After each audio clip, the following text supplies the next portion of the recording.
About halfway through the kindergarten year, I was surprised when this new girl shows up in class.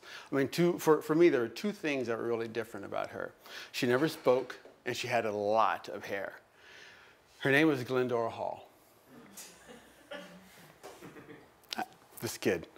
And she never spoke. She just never spoke until one day it was her time for show and tell. And on that day, that was the day that she came alive. Okay, so she comes up to the front of the class and she got this big box and she brings that big box. It's all covered up with all these decorations that she put on it. And she sets the box on the table. And then she starts reaching in. She grabs all these little church bells and she's setting them on the table. And she's so proud. You could just tell how proud she was. And she puts them all out and she lines them up because it has to be just so. And then she takes the box, she sets it down, she turns to face the crowd, which was us, with this big smile and these big eyes and this big hair that she had. Show and tell. I love the Liberty Bell. And the Liberty Bell is from Philadelphia, like I used to be. The Liberty Bell is very famous. I have 19 of my very own Liberty Bells. And my teacher, Mrs. Green, says, "Okay, Glendora, thank you very much. Very lovely, just lovely. Now, if any of you kids would like to go ahead and get a closer look at Glendora's bells, please form a line under the window." Yeah, and you can touch them, but you have to ask my permission first. Well, nobody asked to touch her bells. So then the recess bell rings and we run outside to the playground. We weren't outside but for a couple of minutes before this girl named Dana Scott starts to tease Glendora. You know, your show and tell was stupid and nobody cares about a dumb bell and your hair is ugly. So there. And the next thing you know, everybody's like kicking dirt on her and throwing these little pebbles on her. Then all of a sudden, Dana just pulls her hair. Yeah, Blackie. And then it was just Blackie, Blackie, Blackie, Blackie, Blackie, Blackie, Blackie, Blackie, Blackie. And all of a sudden, Glendora just looks straight at me and her eyes are full of fear and her eyes are wide. And she's like, well, why have to make fun of Frankie? He's like me. And I was like, no. No, I'm not. And why don't you make fun of Doug or Billy? I mean, I didn't like your dumb Liberty Bells any more than anybody else did. And then I was saved by the bell because everybody scrambles. They leave Glendora crumpled up on the ground like a wad of brown construction paper. And Glendora, or Dana and I are the only ones left with Glendora. And I honestly didn't know what to do. I didn't know what to do. I mean, and Dana looks right at me and like this, "You're next," kind of a look.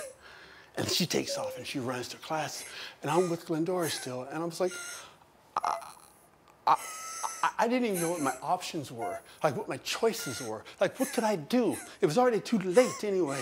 So I wouldn't be late for class because you'll really get in trouble. And I took off running. So I get into the classroom, or to the hallway of the school. We had this reputation, or this ritual, where we would line up in the hallway for our water break. And on this particular day, there was a cootie breakout.